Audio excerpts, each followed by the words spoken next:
Hey, hello again, everybody. Welcome to another edition of Fantasy Football Fever. It is Tuesday night, October 7th, 2025. Wherever, whenever, and however you're watching, thanks for making this part of your week. Of course, I am Tim McClellan, America's favorite armchair football fan, joined as always by my two buddies who I really can't do this show without. First, of course, over here is Mr. John Flynn, the host of the Hooked on Sports podcast. How you doing, bud? Hey, Tim, how you doing today? Doing okay. How about you? I'm doing good myself. I mean, it's a different sleep schedule tonight, but I made time to do this, so let's get to it. All right. Of course, also joining us down here is our lead commissioner, John Natale. Hello, everybody. And yeah, if you're wondering why I have "Thank you, Waller" in my caption, you'll find out why shortly. Oh yeah. Well, let's go back to week 5 before we can move forward to week 6. I mean, we're at week 6 already. Yeah. Wow. Time really flies when you're having a lot of fun in the NFL. Anyway, going to the very first matchup here, taking a look at Flynn's team, the Mellow Melonheads. I like that name, by the way. Uh, Yes. So, I mean, all of my team names, so in my 4 leagues, pay homage to the old backyard football game from '99. oh yeah, I Yeah, forgot about that. so what I did made a background on the Adobe Creator Cloud and put it in there. So one league I have the All Stars, which is fitting because that's the best team in the league in the league I'm in. It's that this one they also have one of the Rockets and one of the Pigskins. Well, anyway, the Melonheads actually took down David's team by a score of 150-98 to 101-52. And one glaring, I mean, this thing glares out as a rash over on David's side. Look, he forgot to put a running back in when after the trade he made. I guess he forgot to put it in there, so he But could have. I don't know if I don't think it would have made a difference though. Yeah, I mean, Jackson Dart having another great game despite a losing effort. Though he Yeah. got 15.58.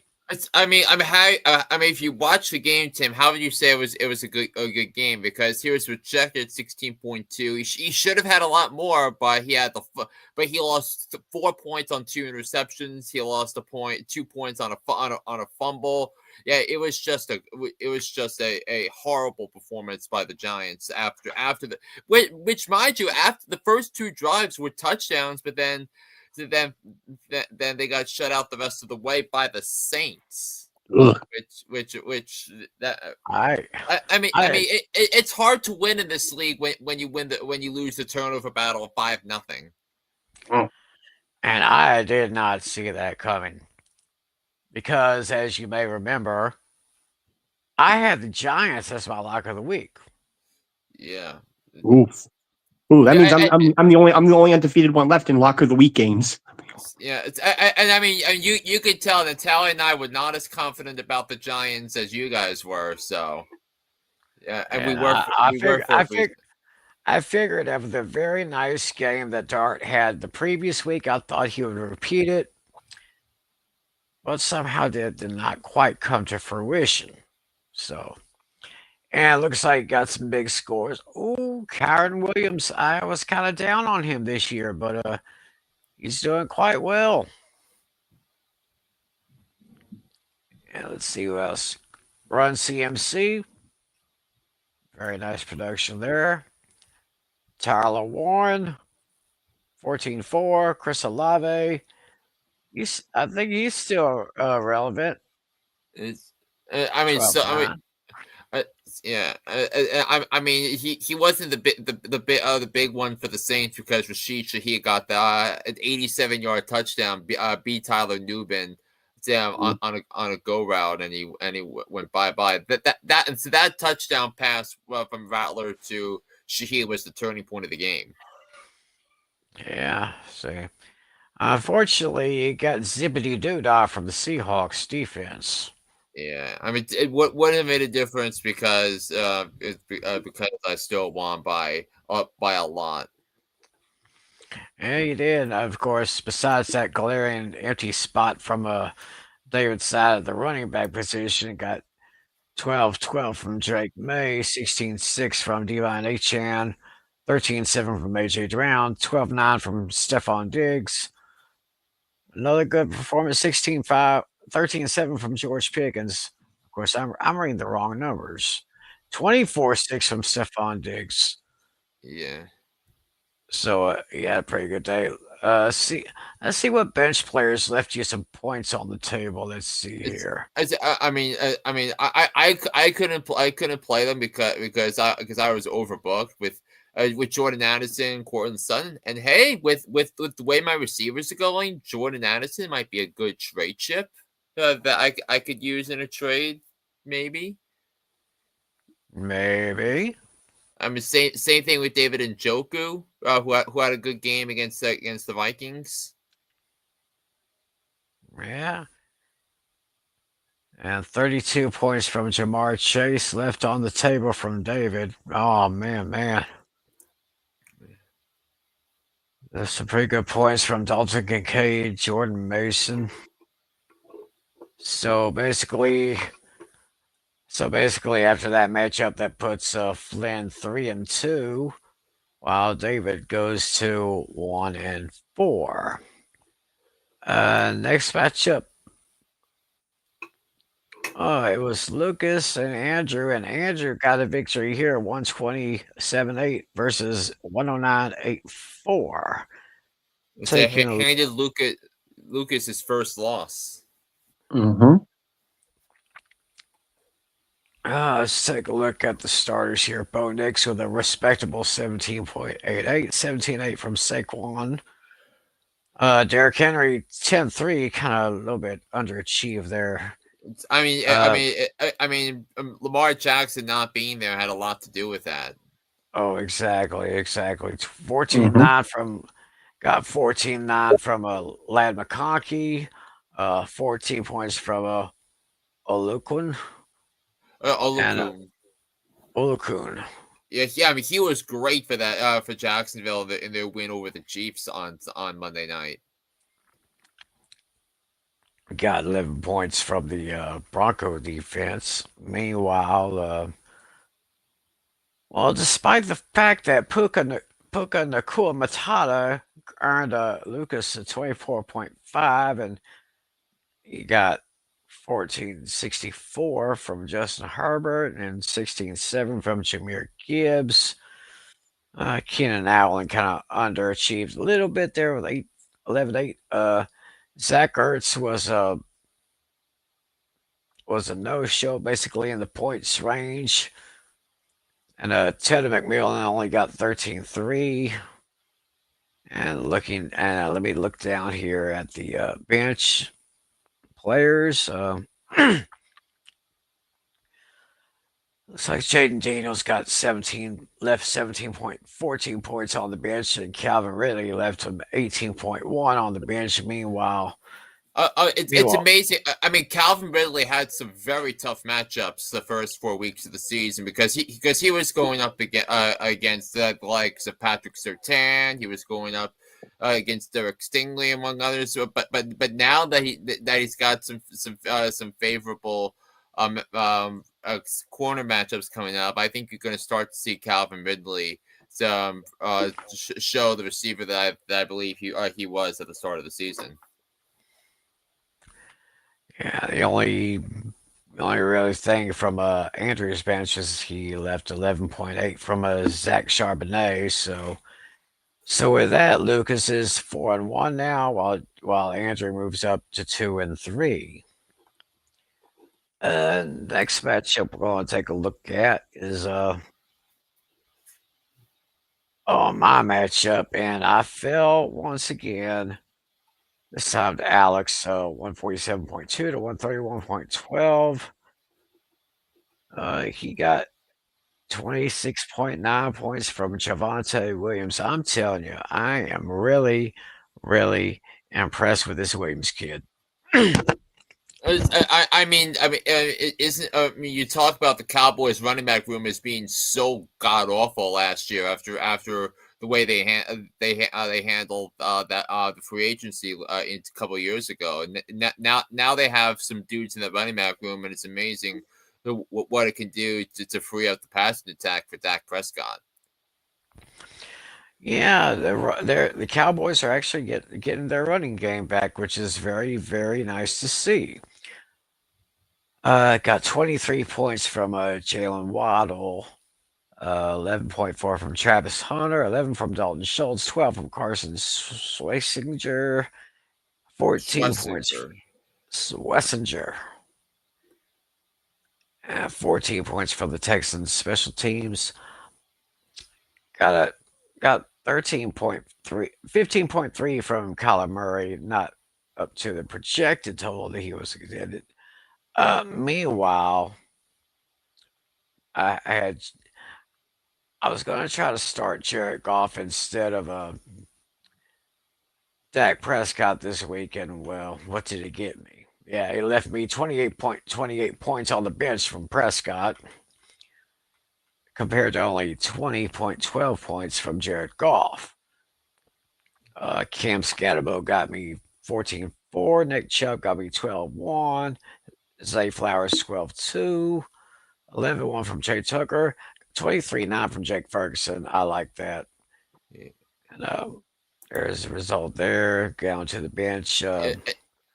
Yeah, and look, Jake Ferguson is averaging 17.2 points per game. He's the number one tight end in fantasy right now, and the gap between him and the next best tight end is not close.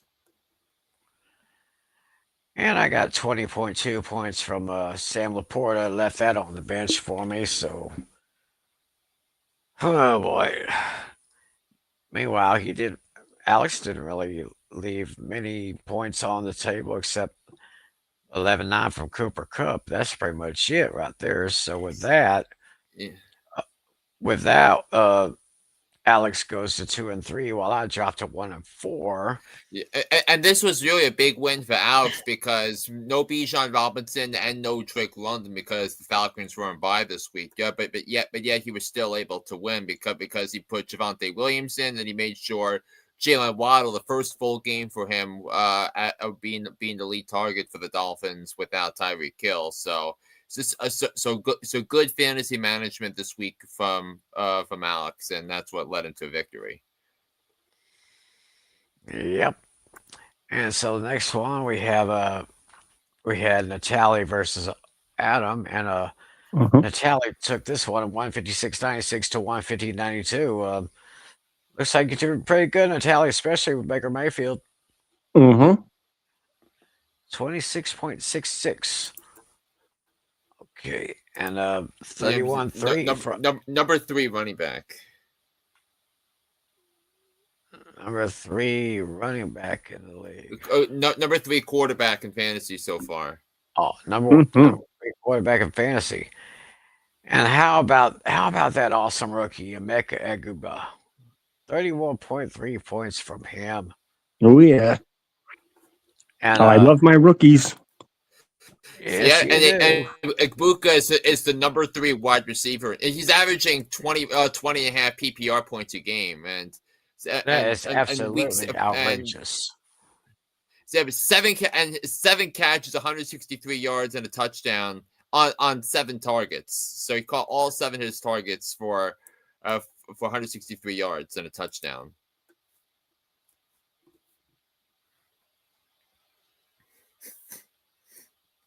Well, it looks like Natale, you mentioned thank you Waller, so he came through with 18 points. Because the main thing is if I decided not to pick him up on the fly, I would have lost. Because my other tight ends, they got less points than he did.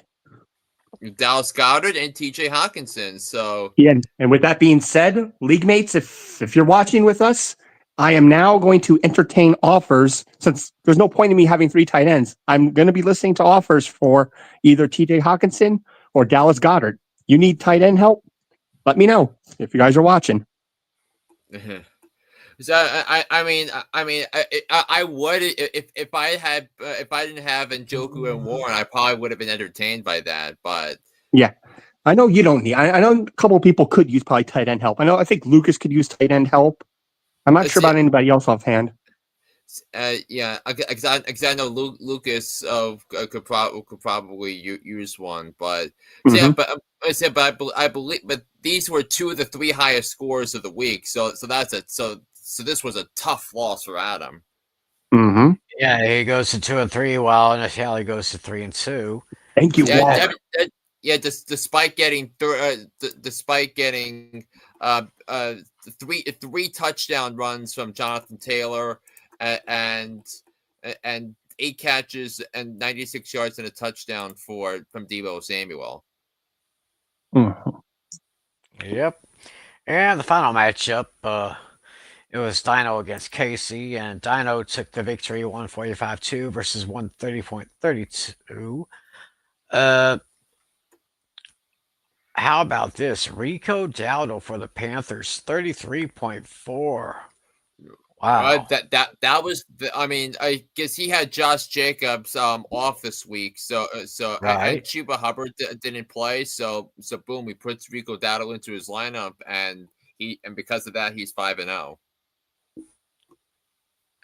Yeah, he got 23-1 from Rashad White, 19-5 from Jalen Hurts. Meanwhile, on his bench, only 19.4 on the bench. That was from Devontae Smith. He had 3 Packers on his team, and they were all on the bye week. Yeah.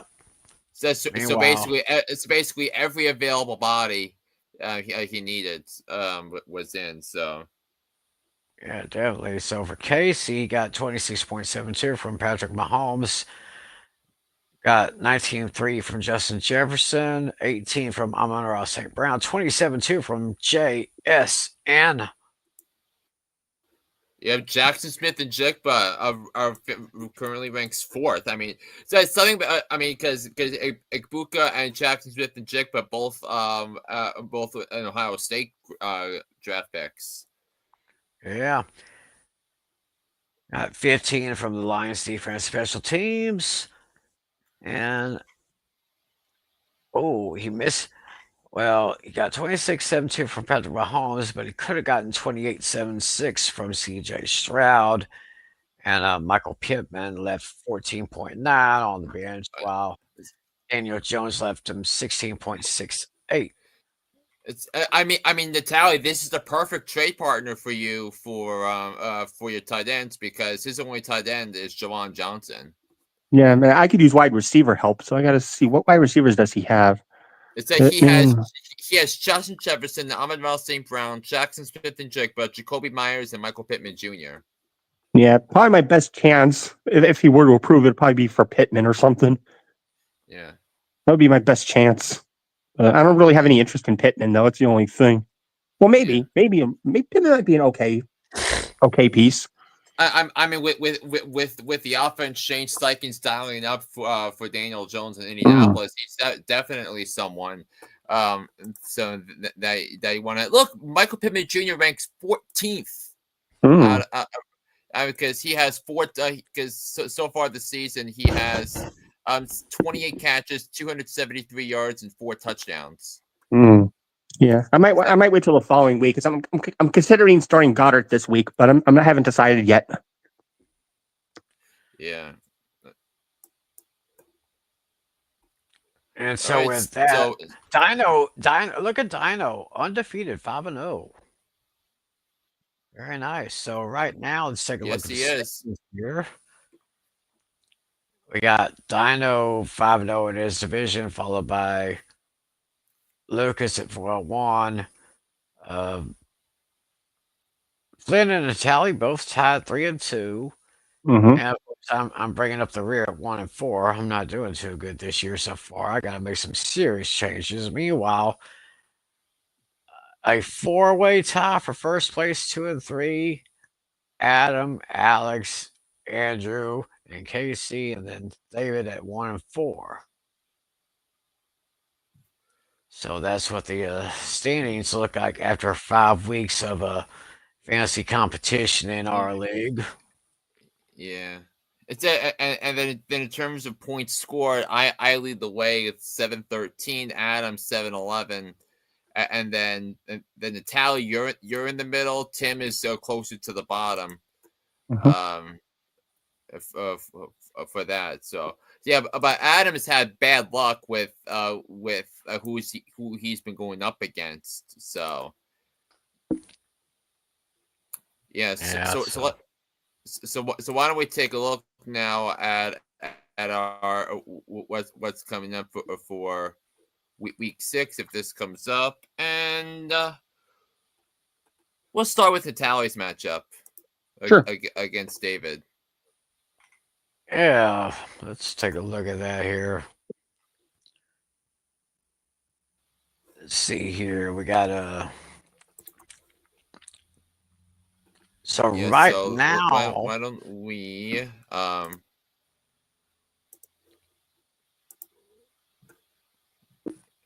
get this thing going here. There we Yep. go. Put in the numbers. 118.7 to 111 even is right now projected totals for both teams. Let's see here. It looks like the check marks kind of favor David a little bit. Yeah. So, but of course, the big advantage is that Dave doesn't have a second running back in his lineup right now. So, Right, he needs to fill that empty spot right there. So, David, if you're watching, buddy, got some here. Meanwhile, ooh. So that's what that looks like. Yeah, I got to pick up a defense. The Vikings are on the bye this week. And the Vikings are the number 1 defense right now in the league. so in terms of fantasy, yes, because of all the because of the takeaways and all that stuff. Yeah, that Right, big 31-point game, I think. Yep. So that's what that lineup looks like right now. Uh-huh. Where are we going to go next?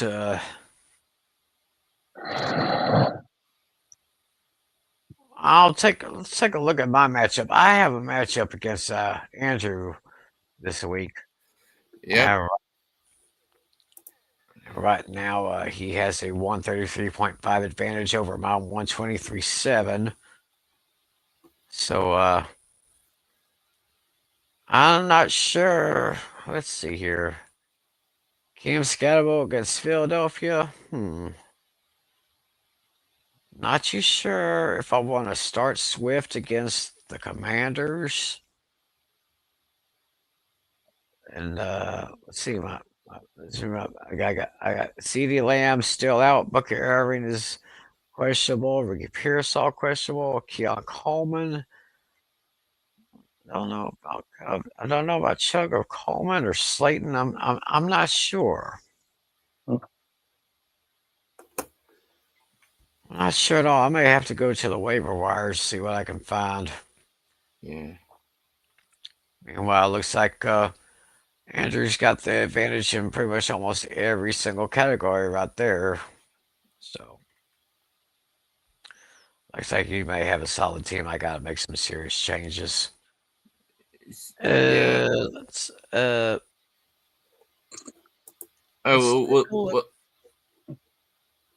yeah, we'll go ahead and take a look at it for this matchup against Lucas. Ooh, this one's really a tight one.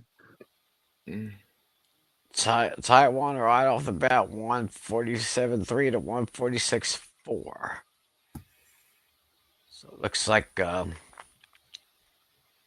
Flynn's got most of the advantage on the top side of the list here, while Lucas has an advantage on the bottom side. Yeah. Flynn is hoping that Lamar Jackson will be able to play. Yeah, I mean, it's because I really don't want to start Jackson Dart against the Eagles on Thursday night, and because he plays Thursday night, we don't know. how am I Yeah. gonna handle that for Sunday if he can't Yeah, go? It's either you got to play it safe and start Dart, or just pray that Jackson's able to play. He can't play, Yeah. then you have to scramble for another quarterback and make a drop. Yeah, but I don't think the Ravens want to go to 1-5. So I think that the idea is Jackson will play, but I thought I heard he was missing 2 games from what I heard, but we'll see. yeah, and then next week Lamar Jackson is off while Jackson Dart's got the Broncos. So it's gonna be gonna be tough sledding there. Oh yeah. Yeah. I mean, I just gotta hope some of my other guys keep stepping up, like Christian McCaffrey, Kyler Williams. Yep. Who are we gonna look at next? I think we're gonna look at Adam and Casey. All righty then. Adam and KC, and looks like Adam has a 139.5 advantage over 107.5 for Casey. So Casey's got an empty spot in his lineup at running back position. So Oh, and he also lost Spencer Schrader for the year because he's now injured reserve. oh yeah, so he's gonna have to make a change there too. And he's got one wide receiver, one defensive end, and one quarterback on the bench that is available because all his other players have the bye week. And I'm also looking at him. He's got the top 2 kickers in fantasy: Chase McLaughlin and Brandon Aubrey. Yep. Yep, that boy got a hold of Aubrey before I could. Yep. So then that leaves Putnam and Dino. Yep. Dino with his 5-0 record going up against Alex, and Dino has 142.6 to 108.5, and it looks like all the check marks, almost all of them are on Dino's side here. Looking at Alex's bench players, Brock Bowers is questionable. Mike Evans is out. But he's got a... Still doing with that hamstring. Yep, still dealing with a hamstring here, so... Be interesting to see what happens there, so... So that's pretty much our review of Week 5 and Week 6 over on the fantasy side of things here. Yep. And as we get back, we take this out. We do have one question to go on before we start our hot topics. All right, we have Evan 445 saying Josh Allen, Brock Bowers, Rasheed Rice for Patrick Mahomes, DK Metcalf, Brian Thomas, 4-1 with Kyle Pitts on the Bears, and weak wide receivers. Any thoughts? If you're getting the players if you're the one getting the players on the left side, I would say absolutely. But if you're the one that's trading those players, then I say absolutely not. Josh Allen is the best quarterback in the league right now, and Brock Bowers is struggling a little bit, but I think he's going to get it together. And then once Rasheed Rice comes back, he's going to be unstoppable. So yeah, if these are your players, I say hold on to them. Is that I'm actually going to disagree with you on this one, Natale. It's because look, Patrick Mahomes is having I mean, he's not being talked about enough, but he is actually having a good season for fantasy for fantasy standards. So because which is something we've not gotten used to and believe it or not, so Josh Allen is in terms of fantasy so far. Is number 1 in points per game.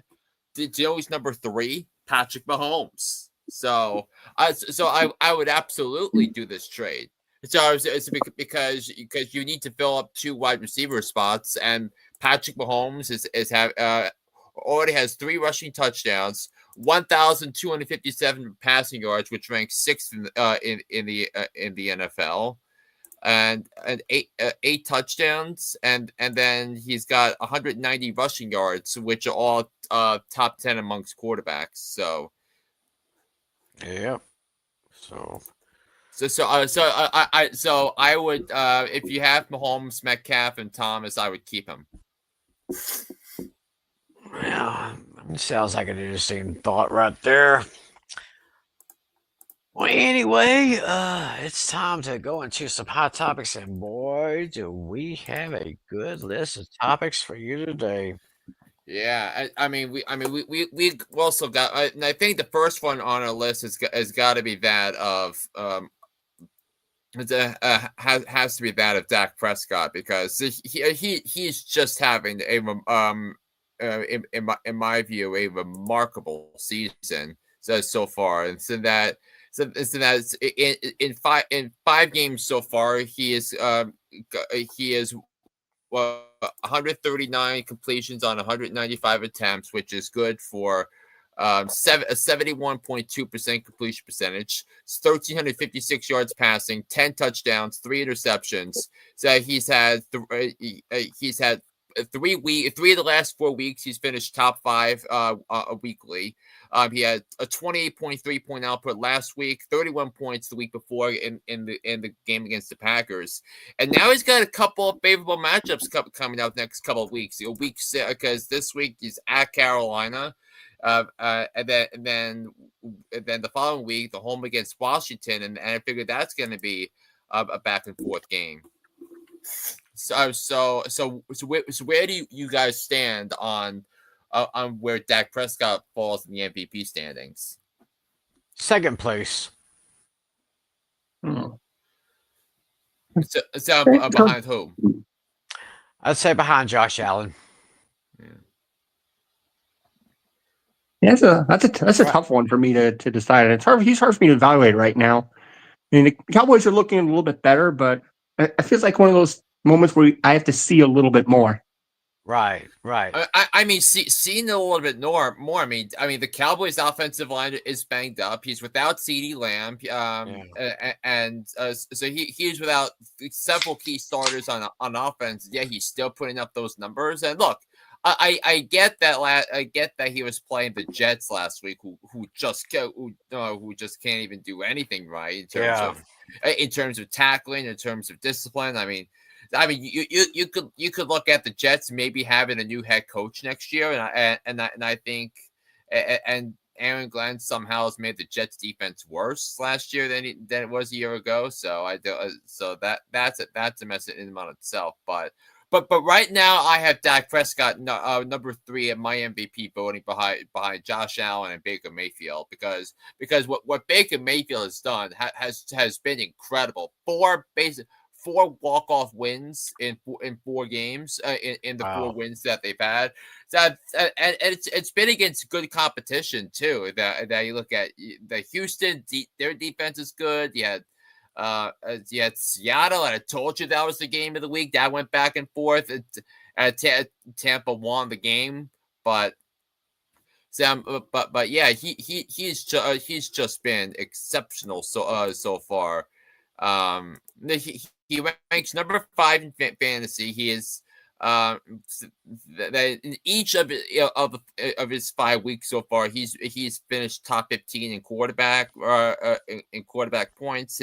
His best output was this past week in the shootout in Seattle. And how about this? 379 yards, 2 tutties against Seattle. A Seahawks defense that had been playing really well up to then. So that was as impressive a win as I saw. Saw this week. Yeah, I see Prescott is second place among quarterbacks with total yards. Matthew Stafford has got 1,503. Dak Prescott 1,356. So yeah, I'd say that Prescott is really rolling here. So we'll see here, and of course, Baker Mayfield. What a season he's having so far. That's pretty awesome there. We have some injury reports we have to tell you about. So first off, this awesome rookie running back Omarion Hampton for the Chargers had ankle injury this past week, so he's going to be out a minimum 4 games going on the IR. So kind of a shock to the system since Najee Harris is already out for the season. Now you got Omarion Hampton out. So next one up. Somebody named Haskins, I think. It's got to be Hassan Haskins. Mm-hmm. Yeah, Hassan Haskins, because he was a stud. I think he went to Michigan. University of Michigan. He was a terrific back there. And then he was drafted in the 4th round by the Titans in 2022, but then he was placed on waivers by Tennessee, and then picked up by the Chargers, and then you have him in a Charger uniform. Right now, he's the current only healthy running back on the active roster. Another name that you should also consider. His name is Kamara Vidal. So he was signed to the practice squad. And someone who I think they're also going to elevate to the active roster. So he was a 6th round pick from Troy last year in the 2024 draft. So I think he is going to be squarely in the opportunity to compete for running back touches with Hassan Haskins.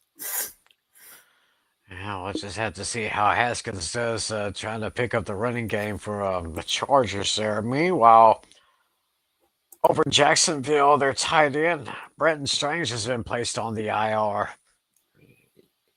Yeah, I didn't realize he was placed on the IR until we were going through going through our team. So yeah, that's that. I mean, there were some smart people that thought Brenton Strange would be the winning sleeper pick in fantasy this year, but that is probably not going to turn out to be the case. Probably not. Right there. Meanwhile, we do have one player who's out for the season with a torn ACL, and that's Patriots running back Antonio Gibson. Yeah. Patriots having a good season, but now he's gone out. So I guess they'll probably have to rely more on Drake May's arm, I guess. Or they still have Ramondre Stevenson, I forgot. So see what happens there. Oh, we had a trade in the last 24 hours. It's crazy. I don't know what to think of Cleveland anymore. They decide to trade Joe Flacco to their in-division rivals, the Cincinnati Bengals, for a 2026 6th round pick, and Cleveland gets a 5th round pick to there. The Eagles are desperate. I think they're seriously concerned about Joe Burrow. He's probably missing even more time. I mean, Bengals are desperate. It's not going to work. And also they're concerned about the play of Jake Browning because they thought they'd be fine with Jake Browning based upon the work he did a couple years ago, but know that that's just not the case. Yeah, so I mean, what was it before the season started? The Browns had 5 quarterbacks on the roster, and now they're down to 2. Yeah, that's crazy. And 2 rookie quarterbacks. 2 rookies, no less. Oh, it's just, I don't know what to think about that general manager for Cleveland. I don't know what to think of that here. So we have another. Yeah, you mentioned earlier during our fantasy recaps, the Colts kicker Spencer Schrader out for the season with a knee injury. Yeah, mentioned that earlier. So hoping they can get another one to. It looks like Michael Badgley is going to be replacing Spencer Schrader. Yeah, so we'll see how that works out. the former Charger kicker. And so I think we talked a lot of that, but I also wanted to talk about what happened in the Cardinal game. It's because this could be a play that could transform the whole season for the Cardinals, because if you see here, this is Emari DeMercado. It's a breaking free, and it looks like he was going to go all the way to the end zone, put icing on the cap. So, but then what happened is he fumbled the ball just before the end zone. He reached the end zone. It was a touchback. As you can see here, he let the ball go just before the goal line. And it is and that basically allowed the Titans to have a chance to come back. So and it was a game that the Titans won. It was the first win for Cam Ward in his career. 22-21 was the final. And you really got to think that might be the nail in the coffin for DeMercado. So I think Michael Carter is definitely someone you want to pick up on the waiver wire this week, because Michael Carter, after that mistake, looked pretty competent. So Yeah, and of course, one thing that actually came out of that was what happened on the Cardinals sideline when DeMercado went back to the sideline, and that little video of his coach seemed like giving a tirade went viral. yeah.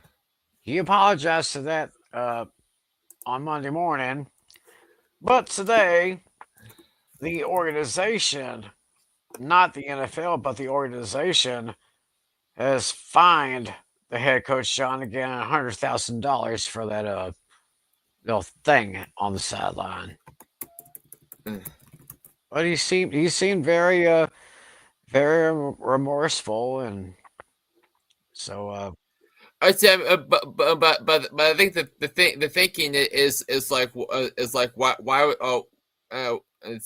with that, because because that mistake lost them the game, basically. It allowed it was like the turning point of the game.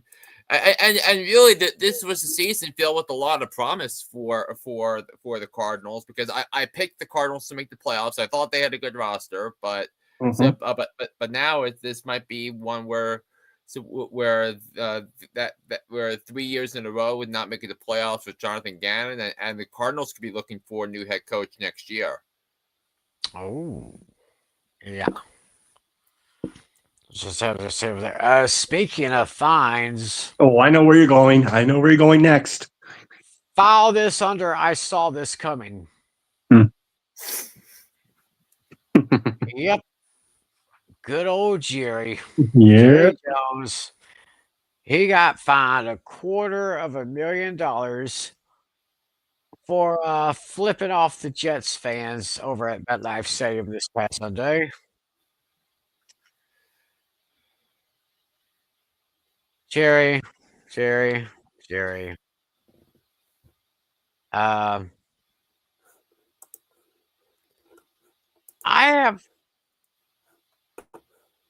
I don't know how to react to that. I mean, yeah, it was an inappropriate thing, but it doesn't sound like anything Jerry would actually do. But someone caught it, and now he's been fined $250,000. But I mean, to that, $250,000 is like chicken feed or peanuts. I mean, I'll bet you anything. His yearly family Christmas parties cost more than that 250,000. Yep. Yeah. So, what's going through his mind I with want me that? some glory hole.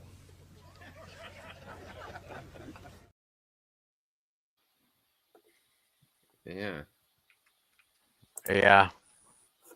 Oh, I might as well unload the gun Ever here. dance with the devil in the pale moonlight? What? Because I've danced with the devil, the financial devil, and lived to tell about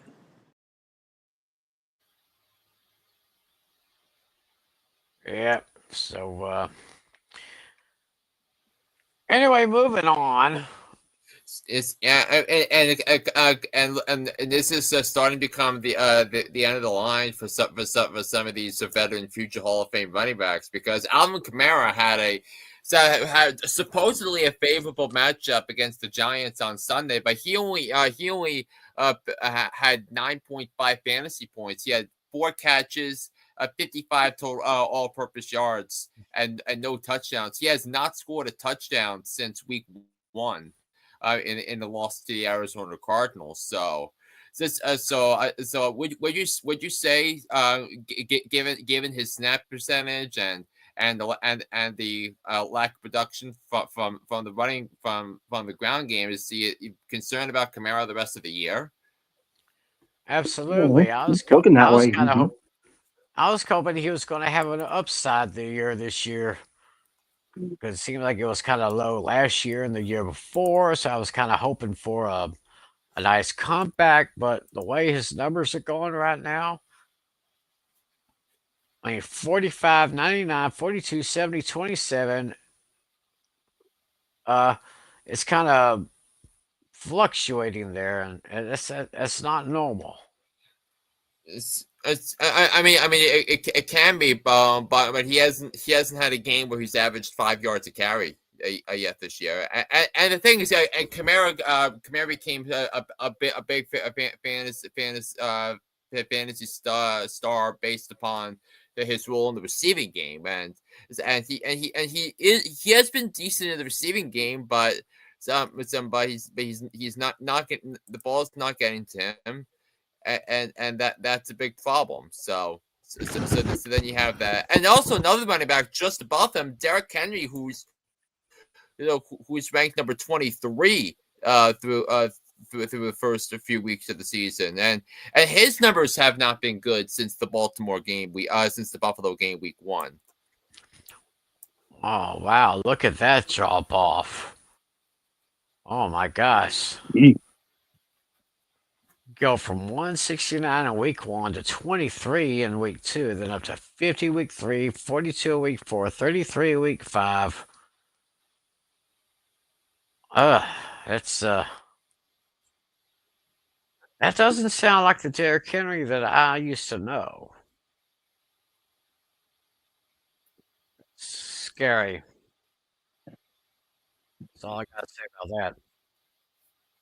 Yeah, I mean, and those were and it's like Derrick Henry was a shoe-in to be a first round pick, to be picked in the top 20 in drafts for this year, but Yeah, but it just seems like I don't know what's going on here. Meanwhile, it looks like free agent wide receiver Odell Beckham Jr. is going to serve a 6-game suspension for PED use. He'll be eligible to return in week 12. But if he's trying to sell his services, could anybody want to buy him? I mean, he's not. That's not looking good for him at all. Yeah, week 12 will be his week of eligibility, but any takers? I mean, not at this point. No, maybe the Kansas City Chiefs if something goes wrong with their wide receivers. I mean, he would fit in well with veterans trying to chase rings. Yeah. Oh, and here's another interesting spot for you guys, and you can tell me if you agree with this. The Buffalo Bills. Maybe I kind of see that in a way, because they don't have a clear best receiver right now. So I mean, they have Khalil Shakir, they have Keon Coleman, but Yeah. I could see Odell being a good slot receiver in that offense. Oh, yeah. And I think that in the slot is where I feel Odell is best at. Yeah. Yeah, maybe if Buffalo wants to take a chance on Odell Beckham. I probably wouldn't blame them. Yeah, but yeah, and anyway, so I think we did we hit on everything that I put in the description. Let me just double check. I think we did. Um, so let me just let me just check that out right now. Um, yeah, also, how about that 49ers Rams game that last Thursday night? That was that was an incredible theater on the West Coast. While the East Coast was getting Yankees Red Sox, the West Coast was tuned in to that another barn burner of a game. The 49ers were without George Kittle, without Ricky Pearsall, without Jawan Jennings, without Brock Purdy, but yet they went down to Southern Cal and beat the Rams in overtime.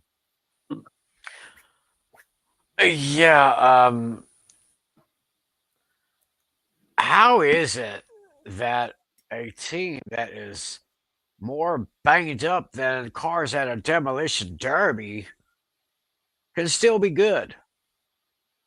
I think part of it for this specific matchup was was that it was a divisional game, so there's usually a lot of there's a ramped up intensity to that, but Kyle Shanahan is such a genius when it comes to implementing systems with different types of players, and I think that the two things to me in that game were that as good as Kevin Williams was in that game, the Yankees just won, by the way. With that fumble with a minute left at the 1 yard line, a chance to go up by 4 points. That was bad, and then the 4th and 1, the 49ers stacked the box and they tried to run it, but they were stopped. Where at that point where I thought they should have went to Puka Nacua because he was their best playmaker. So I was flabbergasted on that, but. But Christian McCaffrey being Christian McCaffrey makes a huge difference, and Right. I couldn't be more thankful that I have Christian McCaffrey in this league. Exactly. So, yeah, I'm still going to keep my eye on those Niners. I mean, like I said, I don't know how a team that's so banged up can still be so good. So, and give credit where credit is due. I mean, Kyle Shanahan, great head coach. Uh, isn't John Lynch still in the front office there, Yeah, or John Lynch is still the general manager. Yes, John Lynch, manager? John Lynch and Kyle Shanahan have been together for 9 years in San Francisco. And they have made a pretty damn good team so far, in my opinion. Yeah. So, I guess that's it with the topics, right? Right. Oh, so we have a little trivia time. Well, I came up with this question. All Yeah, right. I don't have. I have nothing. I don't have anything this week. All right. So it's just you tonight, Tim. Oh, it's just me? Yep. Okay. I kind of based this question off of another question that I heard on my local sports radio show. Um, they did this question about the Cowboys, Okay. but tonight I'm going to do this question about the New York Football Giants. Oh. Since you two are big Giants fans, I came up with this question. I looked at this and I said, I said, Jameis Winston is, of course, with the Giants, and he won the Heisman Trophy back in 2013. Mm-hmm. Mhm. So that got me thinking of something. I did a little research. So the question is, before Jameis Winston, who was the last Heisman winner to wear a Giants uniform? Ooh. He said quarterback or player in general. A player in general. The Okay. last Before Jameis Winston, who was the last Heisman winner to wear a Giants uniform? Hmm. Mm. And so we'll have some thinking to do with that, but as we now go to our week 6 predictions here, and we will first go to, well, we're going to begin with the New York Football Giants as they have a divisional matchup against the Philadelphia Eagles, and Philadelphia is picked by 7.5. So since I'm the Cowboy fan, I guess I will start on this one here. Philadelphia, they they're surviving. They're surviving. I mean, they're still one of the top teams in the NFC, probably the top team in the NFC. They're surviving. There might be a few chinks in the armor here and there. Meanwhile, the Giants are coming off of a kind of a terrible performance after getting their first win with Jackson Dart as their quarterback. I'm looking at this year at MetLife Stadium. Philadelphia picked by 7.5.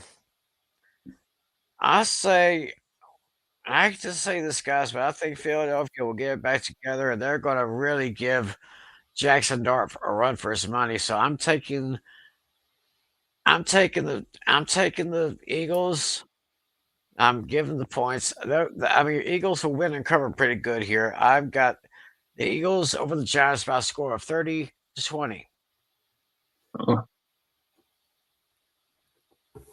Yes. When you can go next. so I mean, I'm just happy I finally won a Thursday night game last week against the spread with the Niners and the Rams. But I think this is going to be. Don't get me wrong. I think the Eagles are going to win. I think that this should be a get right game for AJ Brown and Devontae Smith and Jalen Hurts because that Giants secondary is a hot mess. Right now, because Paulson Debo's been bad. Javon Holland has not been great either. But I do think that the Eagles is still the offensive line play is still not where they want it to be because they still want to get back to 100%, and the play calling by Kevin Patullo has been bad. So especially in that fourth quarter of the Denver game, that they got way too conservative holding on to a lead there. So I'm going to pick grab the points with the Giants, but I'm going to pick the Eagles to win the game 27-21. Mm-hmm. Yeah. I actually do not like this matchup for the Giants one bit. It's been years since they've beaten the Eagles. And Giants have come close several times. They can't get the job done. And what makes this worse for them, this is a primetime game. The Giants play even worse when it's primetime. They absolutely choke, whether it's Sunday night, Monday night, or even Thursday night. And yeah, I feel so good about this.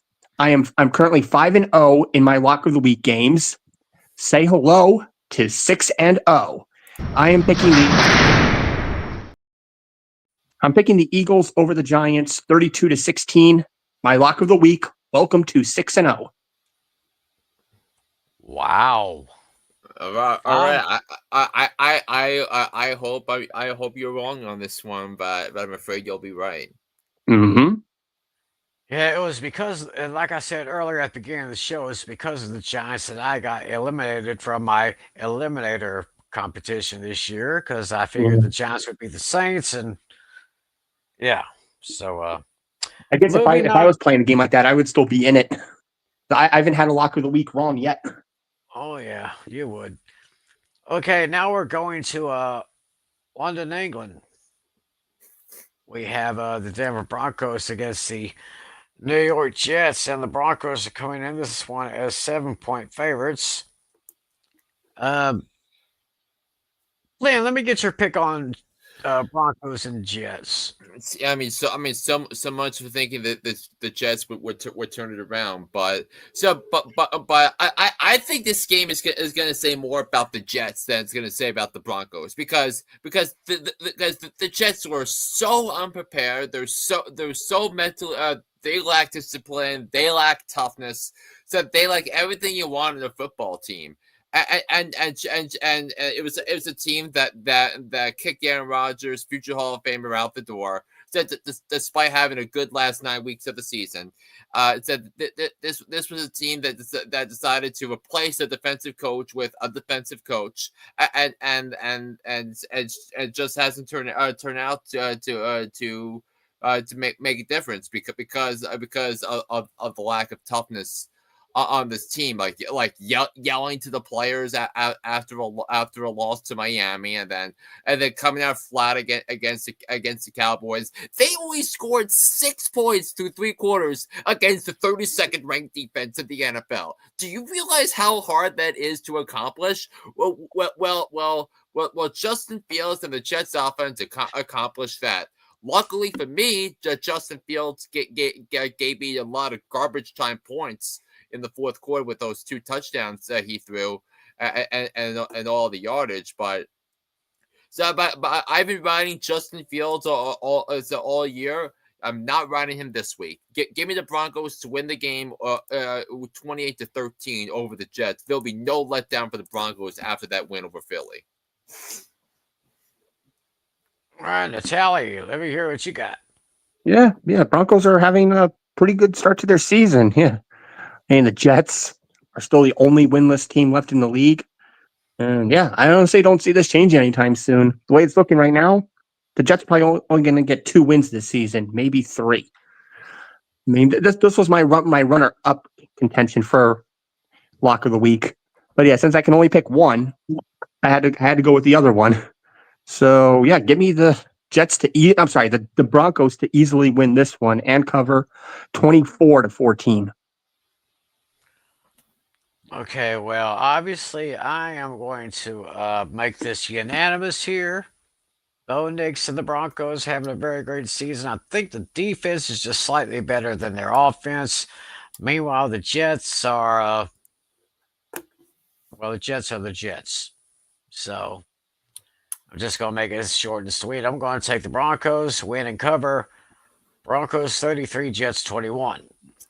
And also, I think this should be a get right game for Evan Ingram because he's going up against a Jets defense that just gave up a couple of touchdowns to Jake Ferguson. So I mean, if he does not get back on track this week, I don't know what to tell you. Because in my other league, my 2 tight ends were Evan Ingram and Brenton Strange, and now Brenton Strange is on the IR. So my hopes of tight end for the moment are going to be reliant on Evan Ingram. Which, what can possibly go wrong? Am I correct? Mm-hmm. What could go wrong? Well, what could possibly go wrong? Right. So we go to Baltimore, where the Ravens are going to be at home against the Los Angeles Rams, and the Rams coming in at 7.5-point favorites. I think with every passing week, the Ravens are kind of getting weaker and weaker. And of course, the absence of Lamar Jackson is one of the factors there. Meanwhile, the Rams are getting better and better.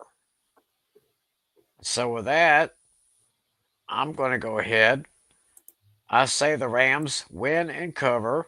They will take down the Ravens by a score of 31-23. And I proudly say, Nakua Matata.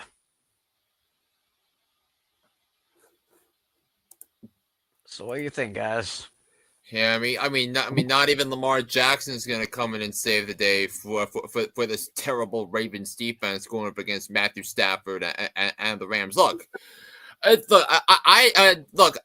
going to play this tonight at 7.5, and that's the line we're going to use for tonight. But I think a big disclaimer is that the line is going to depend based upon what happens with with Lamar Jackson. That if Lamar Jackson, if the trend is he's going to play, then that spread is going to be knocked down at least in half.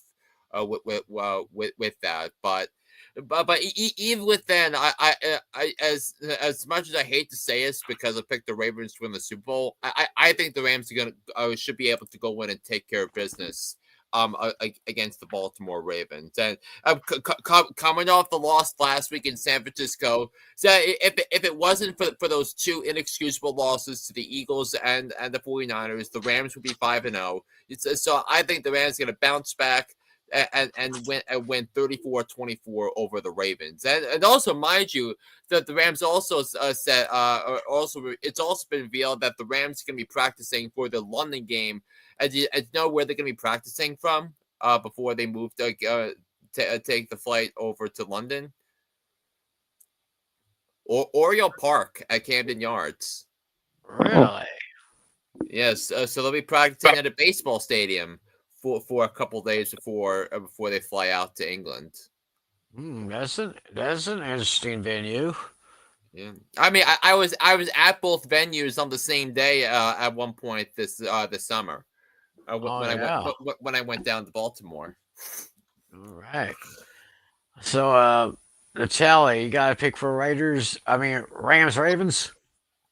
Yeah, I do. I think this one's actually going to be a lot more interesting than people think. I mean, the Ravens are in trouble. They know it. They're in must-win mode. And they're gonna really work hard at this. If Lamar Jackson indeed returns, but who knows if that'll happen, then it's going to be a super close game. Either way, though, I still have this as a very close game. I think the Ravens are going to play a lot better than people think, but they're going to come up a bit short. I'm going to take the Ravens with the points, but I'm actually going to give the Rams the win on this one. I'll go 28-24. But if for some reason Lamar Jackson is active, don't be surprised if it's a very close game. Right. Something to keep an eye on by the time game time comes around here. And the next game, well, it's my game. Yep. Dallas Cowboys head into Carolina to take on the Panthers, a team that has kind of stymied the Cowboys for the last 10 or so years. I mean, sometimes Cowboys would win, sometimes the Panthers would win. This year, in this particular game, actually, Cowboys are picked by only 3.5. That seems kind of low in my opinion. A little bit. Well, if you go back the last 20 years, the Panthers are 2-8 against the Cowboys. One of the wins was a win without Tony Romo on Thanksgiving back in 2015. But the last 2 years, the Panthers have hosted the Cowboys in Carolina, and they lost 2 years ago by 23 points, and they lost last year by 16 points. But I think that's going to change a little bit this week. Now, I think the Cowboys are going to win. So, but based on what I saw in the fourth quarter, I think the Cowboys shutting down the Jets is more of a blip than a trend. And look, Tedor McMillan, I think he has some matchups in this game. I think Rico Dowdle, his first Rico Dowdle revenge game maybe coming up on Sunday. So I think those two are going to have good afternoons against a dreadful Dallas defense. But I'm going to pick the Cowboys to win because of what Dak Prescott's done. We mentioned Dak Prescott. All of us have him top 3 for league MVP. Yeah. I think he should be able to put up 20 points at least in fantasy. So I think it's going to be a terrific game. Give me the Cowboys to win 27-24 over the Panthers. So I'm going to grab the points with Carolina. Ooh. Oh. Interesting there. Last week I was on my Hooked on Sports picks. I was 8-6 against the spread, and I finally started picking underdogs regularly. So, oh, nice. Yeah, this one I think Dallas is clearly the better team here. I mean, Panthers have been hit or miss, so like we said before, Dak Prescott, he's really improving. He's getting protection and whatnot. And yeah, George Pickens been incredibly solid. So yeah, with that said, I'm going to take Dallas here. I'll go 27-21. Alrighty then, since it's my team, yeah, you had great. George Pickens has been a great addition to the Cowboys since we got him from Pittsburgh. You can only imagine what could happen if when CeeDee Lamb comes back. I mean, if he and George Pickens are on the same page, I mean, man, I think we could have a durable barrel chance of making the run for the playoffs. And as Flynn said earlier, we have a couple of favorable matchups. We have this one Sunday against Carolina. Then we have a home game against the Commanders. Commanders are not quite firing on all cylinders, but Although they did have a good looking win against the Chargers on Sunday. You should give them they that. did. So we'll give them that. So as far as this game is concerned, um, I'm taking the Cowboys to win and cover here. Give me the Cowboys over the Panthers by a score of 33-20. That's how I see it there. Now to Indianapolis. The Colts are at home, 6.5-point favorites against the visiting Arizona Cardinals.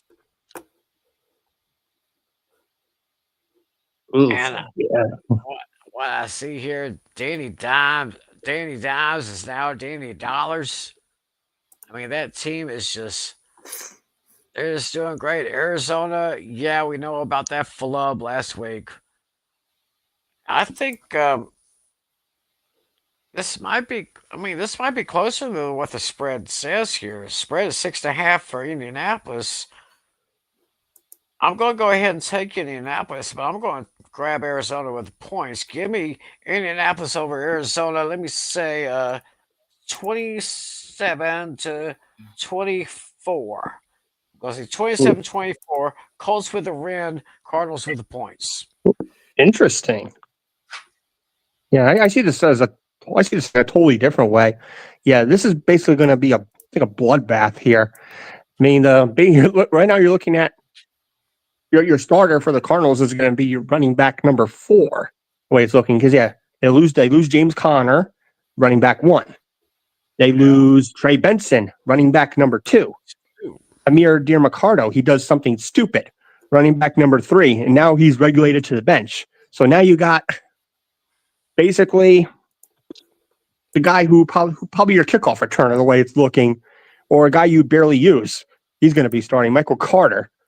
And who the heck knows how he's going to do? He's probably going to have a rough go around doing the bulk of the work. The only reliable options you have right now on the Cardinals is Marvin Harrison Jr. and Trey McBride. It's been an absolute disaster for the Cardinals. Who saw this coming? I had them going to the playoffs. Now it looks like it's not going to happen. Give me the Colts to win this one easily, 31-20.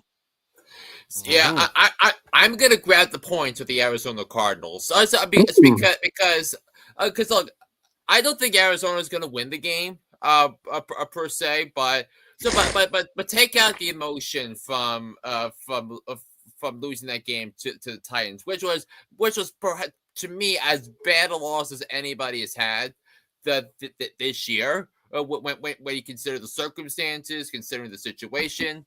But the Cardinals have actually their pass defense is pretty good, and the Cardinals have given up the 5th fewest fantasy points per game to quarterbacks. So it's not a great matchup for Daniel Jones. So I think when you look at their secondary, which I'm a fan of their secondary, and I love how the Cardinals addressed it in the draft process. I made sure to include that as a talking point throughout the offseason. But I want to see how Michael Carter, as you said, holds up against a pretty stout run defense in Indianapolis. So I think it's gonna be a fun game. Give me the Colts to win 24-19. So I'm gonna grab the points with Arizona. Yeah. Now this next game, Tim, I think is the single toughest game of the week for me to pick. Yeah. Oh yeah, definitely. This is a pick 'em. Yeah, definitely. It's a 1.5 point advantage for Jacksonville is they're hosting the Seattle Seahawks, and yeah, I mean, Jacksonville did have that somehow breakthrough win last night against the Chiefs, but Seattle is coming in with a pretty good defense, and I'm thinking Seattle will probably win this one on the road. Uh, I'd say give me Seattle over Jacksonville by a score of 28-23. Oh. Yeah. This one was actually super tough for me. I could really see this going either way. Yeah, Jacksonville is actually playing a lot better than most people anticipated. I mean, I thought this team was going to finish in last place when the season started, but boy, have they proven me wrong. I mean, that last play that Lawrence had, that was magical. He fell down, somehow got up, got the game-winning touchdown. Yeah, what quarterbacks do you know that could pull something like that? That was pretty amazing. I mean, I mean, Josh Allen, Patrick Mahomes could do that. well, they wouldn't fall down though based on a botched Yeah. play. Also, remember that time? I think it was the playoff game where the Colts came back with that crazy comeback against the Chiefs, and what was it? Andrew Luck recovered his own fumble, and he took it to the house, took it in for a touchdown. Oh yeah. And, But, yeah. that might be the play you might be referring to. Possibly, yeah.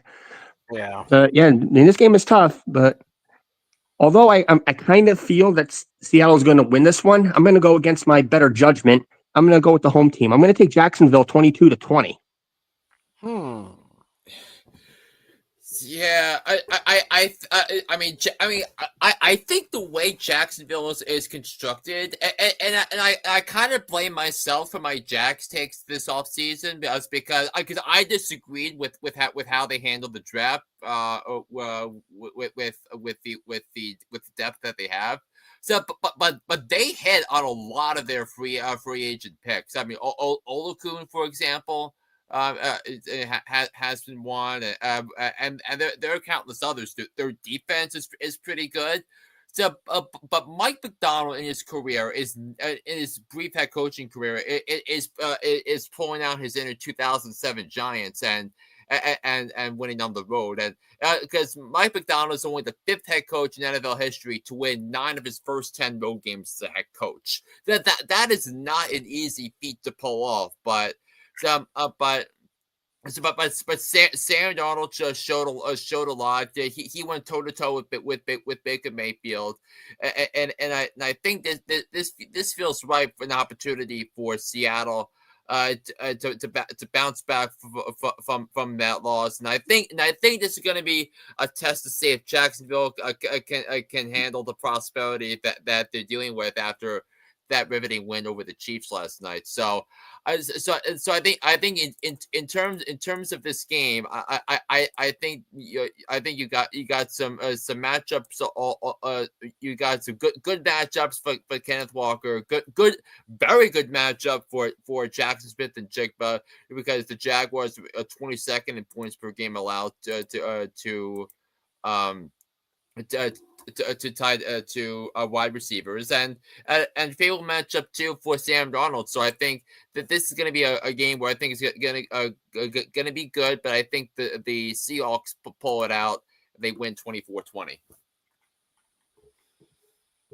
All right, then. Now we go to Miami, where the Dolphins are going to be playing host to the Los Angeles Chargers, who have a very serious running back problem, since Najee Harris is on the injured list on the IR, and they put Omarion Hampton on the IR. Now they got this guy in there. Meanwhile, Miami is just yeah.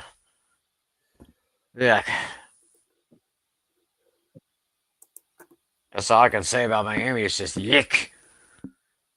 And 4.5 points. Yeah, I'm gonna. And I know I hate to do this to my buddy Alex, our big Dolphins fan, who bleeds the aqua and orange. But I gotta take the Chargers on this one. I'm gonna call it 28-20. I see the Chargers winning and covering. Yeah, I kind of have that same rationale here. The only edge that the Dolphins have is probably in the running back area. I mean, Devon Achane is one of the best running backs in the league, but it's going to take more than that. They're definitely in trouble in the wide receiver front. The only one that they can really rely on is Jalen Waddle. And oddly enough, though, Darren Waller has actually been pretty solid in his first two games there. I think he might have another decent game, but it's not going to matter. I'm going to take the Chargers to win this one, 26-20. Yeah, I like I love the Chargers in this one. Obviously, better coach, better quarterback, better defense. So, but I'm looking at this where we can find some plays for fantasy because there are not a lot of ways you can good matchups there because the Chargers rank defensively rank 11th against quarterbacks, 4th against running backs, 4th against receivers, 5th against tight ends. So the Chargers defense has been excellent, covering all the skill players. So I mean, is there anyone really that you could bank on to start besides Devon Achane and perhaps Darren Waller, because I think he's gonna have a lot of targets in this game. There is not a lot you can go out of. And meanwhile, the Dolphins rank 30th against quarterbacks and 28th against running backs. So this feels like an opportunity for Hassan Haskins or Kamani Vidal to really show out and establish himself for a little bit. So I'm going to pick the Chargers to win by a score of 27-13 over the Dolphins. Alrighty then. Now we go to Pittsburgh. The Steelers are going to be at home. They got a divisional match. You skipped one, Tim. We're on Patriots and Saints. The Saints and the Patriots. Okay. Yes. So this game was originally a 4:25 p.m. Eastern game, but it was flexed out of that slot into the 1:00 slot. So that's why. So we got New England going to New Orleans. 3.5-point favorites. The Patriots are. That is good. I gotta hand it to New Orleans. I mean, they took care of those Giants and they knocked me out of the elimination. My first wrong lock this week. But I gotta believe that with Drake May and his good arm, I think they'll probably bring the Saints back down to earth a little bit. So I am going to take the Patriots. I'll take the Patriots to win and cover. Get me Patriots over Saints. Let's call this 27 to we'll just give it a respectable total. 27-21. Patriots win and cover. Yeah, for me, this game has just one word for me: snooze fest. Yeah, this game is very boring for me. Hard to pick a clear-cut winner here. And Patriots have been somewhat okay. Saints have just been god-awful. That win was lucky. I say lucky. And not only that, this is my garbage game of the week. Aha!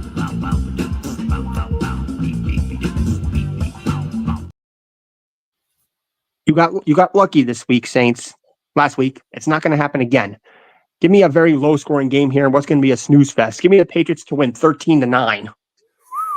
Right? That's brutal. I disagree with you about the point total because neither defense is great, but yeah, I'm with you on Patriots to win and cover because I don't think the Saints are going to get five takeaways again like they did last week because credit the Saints for the heart that they've shown because I think the Saints have won 3 of the last 4 have won the last 2 weeks against the spread, but I just think a Patriots team. Yes, it's coming off the highs of the high of that thrilling victory against Buffalo, but they have the head coach advantage, they have the quarterback advantage in this game. And I think they have the defense advantage in this game too. So I feel like this is gonna be a good matchup for Travion Henderson and Ramondre Stevenson. I think Drake May should make sure Drake May is in your lineup. Make sure Hunter Henry is in your lineup because I think they all have favorable matchups in this game. So I'm going to pick the Patriots. I think it's going to be a fun game. Yeah, give me them to win 27-23, and I have them covering the 3.5 point spread. Mm. All right, then. So we now go to Las Vegas, right? Where I think we have one. We have one Oh more yeah, 1 o'clock game. yes, the Steelers and the Browns. Uh, Pittsburgh's coming in at 5.5 point favorites. This matchup almost seems unfair. I mean, you got the Steelers. They're pretty darn good. And Cleveland, who's pretty darn bad. Don't really have much to say about this, except I think Aaron Rodgers and the Steelers are going to have a field day. Give me the Steelers convincingly over the Browns by a score of 40-16. And Flynn, lock in my Steelers if you would.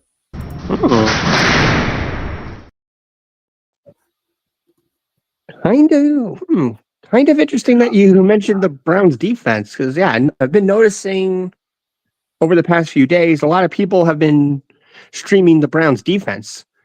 I'm not sure what it is about it, but right now they're like 68% owned, I think, last I checked. Wow. So yeah. So with that being said, I somewhat have an epiphany here.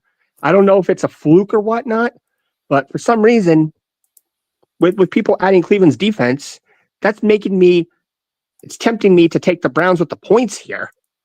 And because it's a divisional game too, I think that kind of had some implications there. I think the Browns are going to play tough, but the Steelers are still going to win this one by a score of 31-28. Yeah, I'm with you here on I'm with you on the spread, Natale. I'm gonna take the Browns with the points because I think you look at that defense. Obviously, Myles Garrett is the headliner, and he's going to be he's a candidate for Defensive Player of the Year. But lost in the shuffle was who the Browns drafted with their first and second round picks. Mason Graham has transformed the run defense. Because all he did at Michigan was stop the run and made the key play in the Rose Bowl against Alabama to send them to a national championship game and win. And then Carson Schweisinger, who was a tremendous linebacker at UCLA, he's been outstanding he's been outstanding as well because. It feels like him being there has made things really good for Schlesinger and yeah, he's been superb, and he ranks the fourth, and his PFF grade for the season is 80.9, which ranks 14th out of 137 qualified linebackers, and wow. he has 20. He's been really good. So that was a good pick by the Browns. So so I think you have that, but I think it's a divisional game. The Browns have some matchups in this game. I'm gonna take them. I'm gonna grab the 3.5 there, but I think the Steelers are gonna wind up winning 20-17 over Cleveland. All right. Now I think we can go to Las Vegas, where the Raiders are going to host the Tennessee Titans. Raiders are picked at 5.5. Uh, yeah, it was good. Tennessee got their victory. Cam Ward, congratulations to him. But they're going up against a Raider team that's kind of tough. I mean, they're not the toughest team in the league, but they can get the job done. I'm just going to make this short here because I'm not really crazy about either one of these two teams, but I'm just going to take the Raiders over the Titans. Call it 28-17. 28-17. Give me the Raiders over the Titans. Yeah, I'm. Go ahead, Natale. Okay. I was gonna say, yeah. This one was actually my runner-up choice for garbage game of the week. This one was this one's another tough one too. I mean, both teams are kind of congratulations to the Titans on getting their first win. Yeah, even though they shouldn't have, they somehow pulled it off. I mean, I still see somewhat of a snooze fest here. This one could really go either way, but I'm actually going to take the points again on this one. The Titans, I think, are going to make it interesting in another low-scoring affair, 21-17. It's I mean I don't know what to think of the Raiders because Geno Smith has 9 interceptions through 5 games this year. That is just not good. And the Titans are if it wasn't for that DeMercado fumble, the Titans would not have sniffed a comeback win over Arizona. I still think these Right. I still think these two teams are ways to go. So I have the Raiders winning and covering by a score of 20-10 because they have a better coach, a better head coach, a better quarterback. So yeah, you think you know where I'm going with this one, guys. Oh, you're locking it? No, it's you know where I'm going. This is my garbage game of the week. Oh.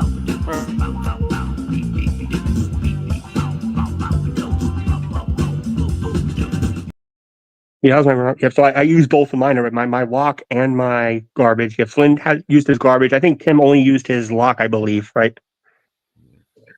Tim hasn't used his garbage game yet. Yeah. Let's see. Do I have a real garbage? I don't Unless you really don't have see an a official one. total. I don't really have an official garbage game this week, but Yeah. maybe next Yeah. week I'll just have to look ahead to next week. Yeah, Well, I didn't have one last week, so yeah, fair enough. We have a very, very interesting matchup here. We got hold up. Before we do, I got some messages here first from Dashy. Seeing Bengals fans want even Brian Flores, Jesse Miller, or Joe Brady. I'd rather get Joe Brady. Yeah, we talked about Flacco. Packers troubles. And he says he liked the Broncos this week, so it's a nice call there. And then we got I got Rizzo. Hey fellas, how's it going? Now he's got a question. Team Haskins or Vidal? I think I'm leaning towards Haskins because he was on the active roster before Vidal, so that's what I'm going with. Yeah, that makes more sense. Yeah, a lot of those like fantasy sites they're leaning Haskins also. Yeah, well, thank you for your question, buddy. We were just about to talk about this game here. The 49ers and the Buccaneers in Tampa Bay. Bucks are 3-point favorites. Two pretty good teams here. One, as I said, one is banged up more than a demolition derby, but they're still pretty good. And then you got Tampa Bay with Baker Mayfield, who is playing lights out. Got a couple of guys that have minor injuries. Hopefully they'll be okay right there. 3 points.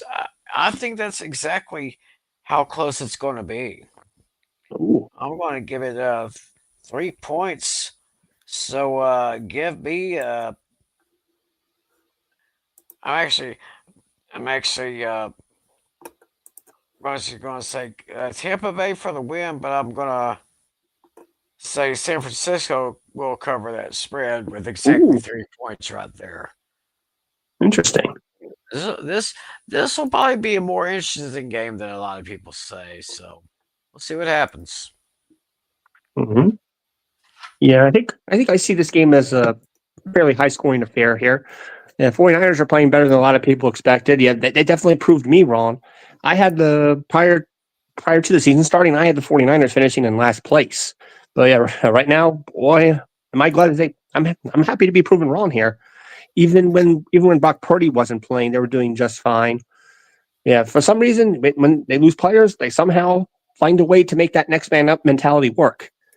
And while the Niners are going to make it interesting, they're going to come up a bit short here. I think the Bucks are still slightly better, so I'm going to take the Bucks on this one, 34-30. Okay. So Flynn, your pick. Yeah, I think this is. I have a feeling this game can go either way here because because I think if you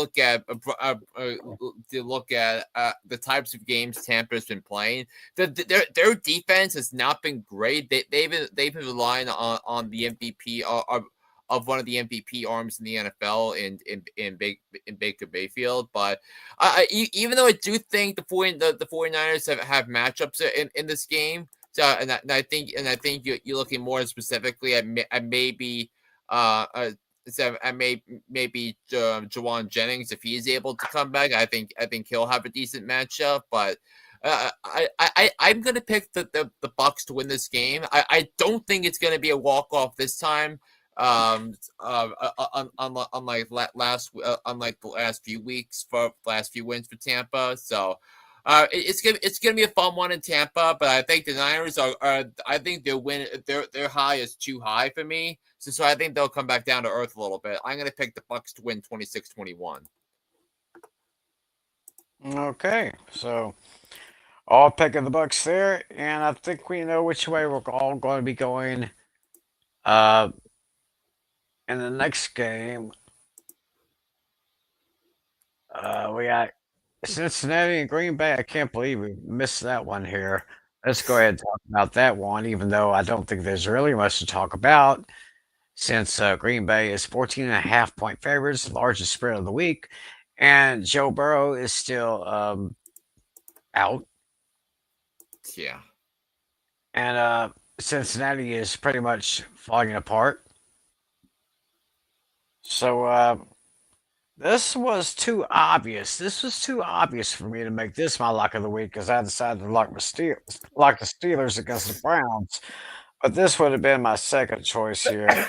Uh, yeah, Green Bay is just gonna tear the Bengals apart. I'm sorry, Dashy, but I gotta call it Green Bay 20, Green Bay 35, Cincinnati 20. Go ahead, Flynn. You go on this one. Yeah, I have a feeling this is this is definitely the best bet of the week. I'm picking the Packers to win, the cover. I think the Packers. I think 2 weeks after that Dallas debacle. I think they're going to come out guns a blazing. I think big game for Jordan Love. I think big game for Matthew Golden. Big game for Josh Jacobs. Give me the Packers to win this one 31-13, and this is also my lock of the week. Yeah. I'm gonna go in a teeny tiny different wavelength here. I'm actually gonna be a little bit generous on this one. I mean, it seems favorable that they're gonna cover the spread here, but 14.5 I think is a tall order really for anybody. So I'm gonna be generous here. I'm just gonna wing it and take the Bengals with the points, but I'm gonna still take Green Bay to win this one 31-21. Yeah, that We'll sounds all right. see how Flacco good does in his Bengals debut. Let's find out. Yeah, we'll see how he does. Let's make it interesting.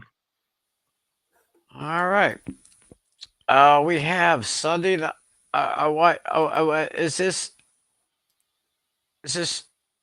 This don't make sense. Yeah. Two primetime games in 2 weeks. Mm-hmm. Yeah, that is weird. So, well, it's the Chiefs, and it's Patrick Mahomes. It's Taylor Swift. Come on now. Well, he's talking about the Monday Yeah, night games. Oh yeah, but it's an empire that's about to fall, in my opinion. Anyway, it's the Chiefs at home against the Detroit Lions. Chiefs are picked by 2.5, but the way things are going, Chiefs are only picked by 2.5. But if I had to do an upset special, but it's got to be at least 3.5 point favorites. I can say this: I actually think Detroit is a better team. Hmm. They have a more solid offense. I think their defense is more solid. So I am taking the Lions over the Chiefs 28-24, and the fall of the Mahoman Empire continues. Yeah, I'm definitely with you on this one, Tim. And I think the Lions are definitely the better team right now. They got the better weapons. I mean, yeah, Rashid Rice is still one game away from coming back, but it's going to take him time to get into form. I mean, I do have this game as the slugfest and my highest point total for the week. But it's still Yeah. going to go toe to toe. But I do have the Lions pulling this one off by a very high scoring game of 41-40. Wow. ooh, wow. I mean, shade to the Buffalo Baltimore game a few weeks ago. But look, Right. I mean, look, the Chiefs are 2-3, and unfortunately, if they had a better matchup, I would have picked the Chiefs to win based upon what happened last week. Because they had 476 total yards of offense against the Jaguars, and yet it was that Mahomes pick six that was one of the two big plays of the game. The other being that Trevor Lawrence pass to Brian Thomas Jr. on that final drive, which really set the motion for the winning sequence of plays for the Jaguars. But I'm gonna grab the Lions because I don't think anyone's playing better in the NFL the last month than the Lions. So I think it's gonna be a big game for Gibbs, big game for Monty. I think a good game for Amon St. Brown. So give me the Lions to win this one. I also have the same score as Tim does, 28-24. Wow. Interesting. Wow. All right, and now we go. Oh my gosh, why do they do these? Do we really need Monday night doubleheaders? I mean, this doesn't make any sense to me. The first one is the Buffalo Bills at the Atlanta Falcons. Buffalo is going into Atlanta as 4.5 point favorites.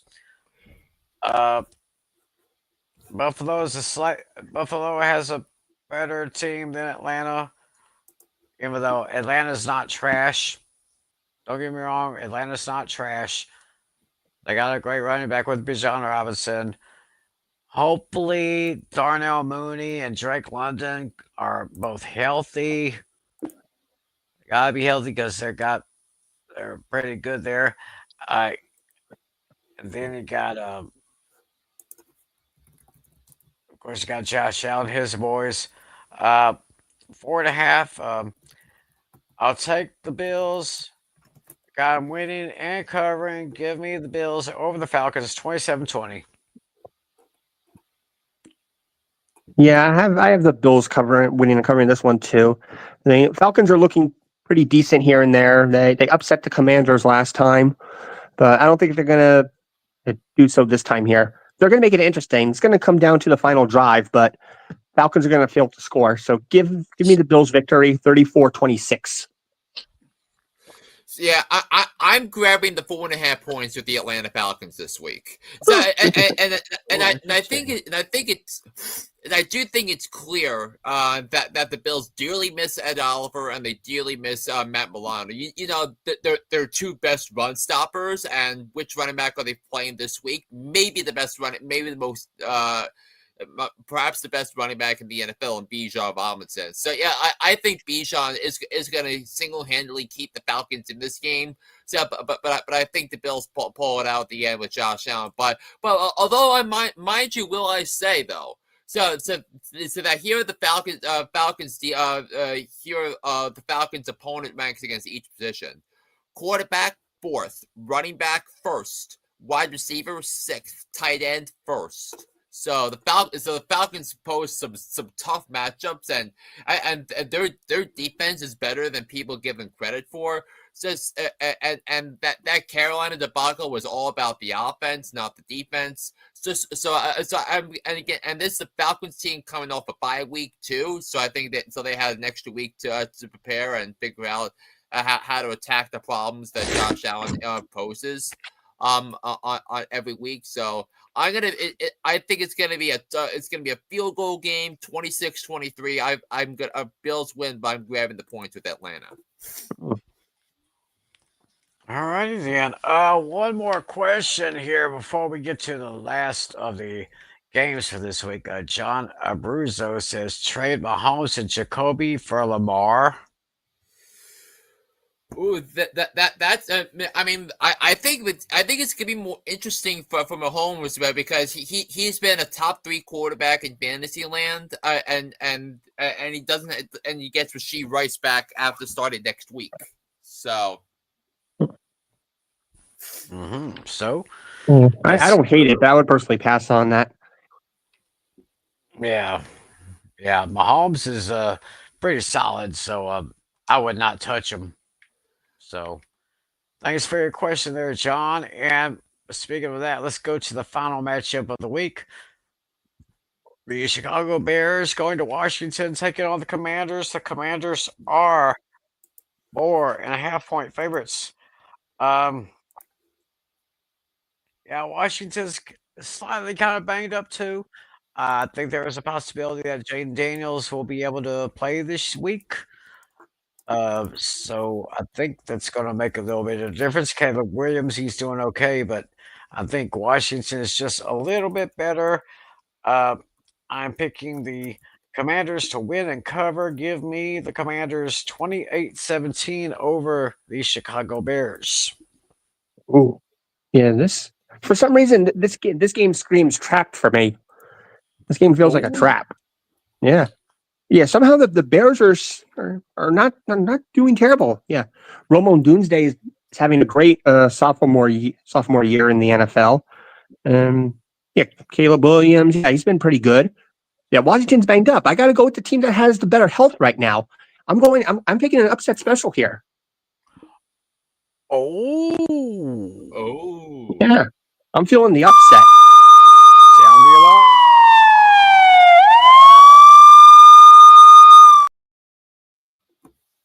Yeah, something about this Bears team actually isn't half bad.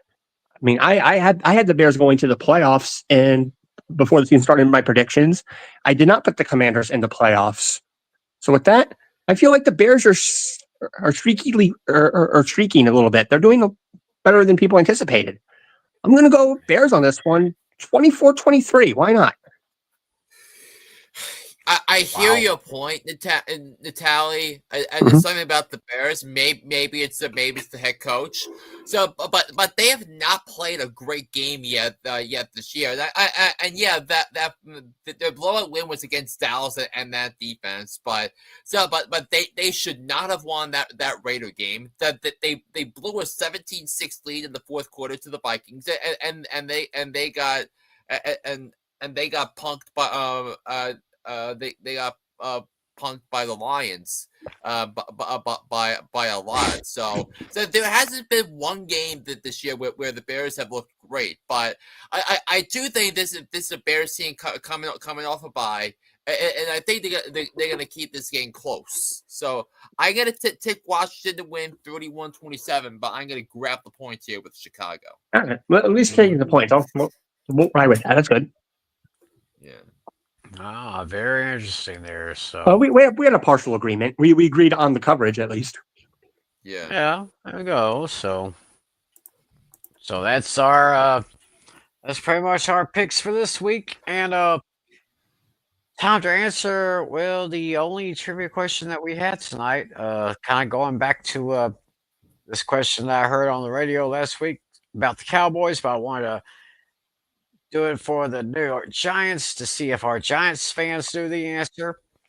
So the question is, uh, before Jameis Winston won his Heisman Trophy and then came to the oh my gosh, I got to I just cleared out my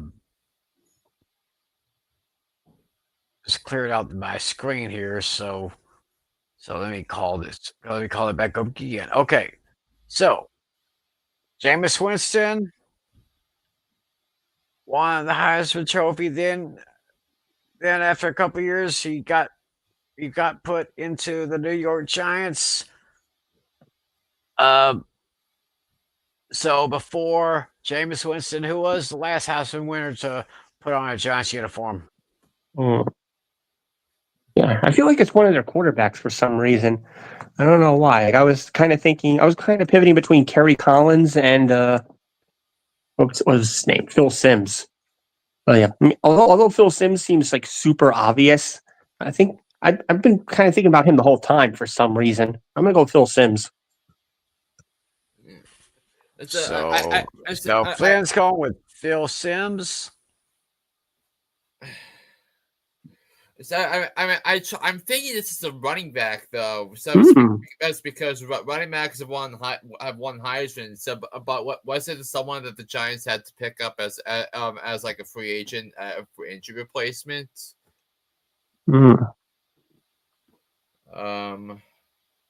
Let's see.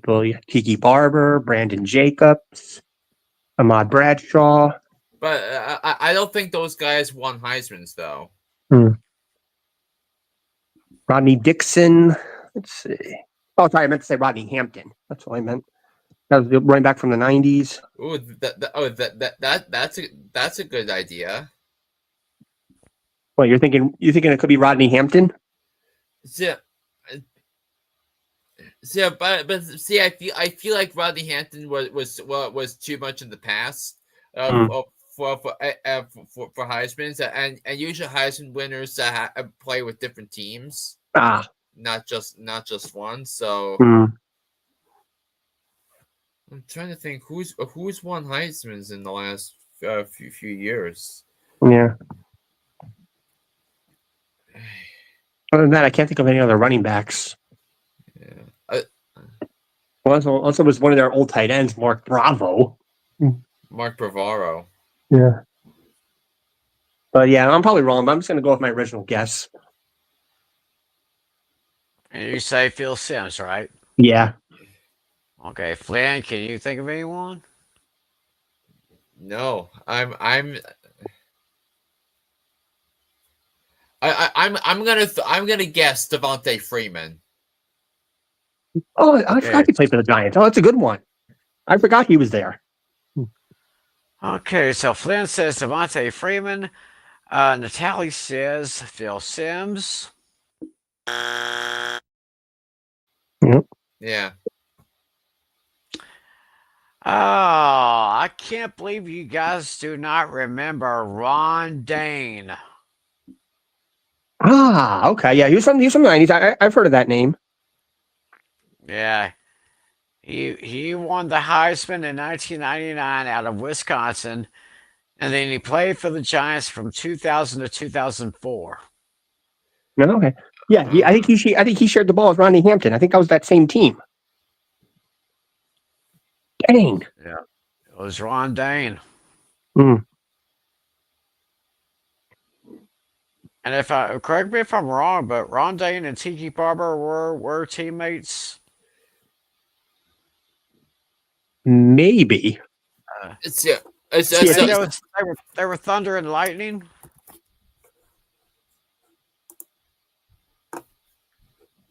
Correct me if I'm wrong. So, Ron Dane was on that 2000 Giants team that went to the Super Bowl. Yeah. Yeah, and then he played a little bit with Denver, then a little bit with the Houston Texans. Yeah, so. Well, that's I was thinking that might have stumped you guys, but I didn't think I was Yeah, going to stump you that bad. yeah. Hmm. So, Yeah, I wasn't that far off when I was thinking about Rodney Hampton. Well, technically, Flynn thought running backs. Flynn had the right position, but I was right. way off. Well, When I was rounding out a bunch of names. I hear you. Well, Yeah. well, looks like our time is almost up. But before we do, Flynn, we need some reminders, some a Yeah, little PR. yeah. Hooked on Sports coming out this week. Obviously, some of the stuff that's been going with some of the big games for Week 6 in the NFL, and also try to record another episode later on where I talk about some of the other stuff, including baseball playoffs, which are hot and heavy, the start of the NHL season. So it's a lot of stuff to dialed up on that. So. And remember, folks, you don't have to just listen to them anymore. Mm-hmm. You can That's watch right. them. And I do have that website correct, youtube.com/John Flynn. I think you're on that similar track. Yeah. Okay, so you not only have to listen, but you can watch as well. Also, don't forget, Panic Game Pick'ems tomorrow night, 10 Eastern, 9 Central, with me, Alex Lucas. Have our own little thing going on. It'll be back tomorrow night after they took a week off with Alex joining us last week. And of course, we'll talk about week 6. Oh, yeah, and then And one final reminder. I think we forgot to mention it, but the Vikings and the Texans are on a bye this week. I think we forgot to say that. Yep. oh yes, the Vikings and the Texans are on the bye. I totally forgot about that. So Yeah. if you're a fan of the Vikings or the Texans, sorry folks, we'll have to get back to you next week. So you're thinking Jordan Addison, Justin Jefferson, and T.J. Hawkinson, and Nico Collins. yep, that's the big one for the Texans. Yeah. So when they get back up on the scene. All right, well, I guess that will do it for this edition of Fantasy Football Fever. Thank you all so much for joining us. We will be back here 7 nights from now. So, for John Flynn, for John Natale, I'm Timothy McClellan. Thanks for watching, everybody. Have a great week. Enjoy the games. See you back here next week. God bless you all, and as always, be a good sport. See ya.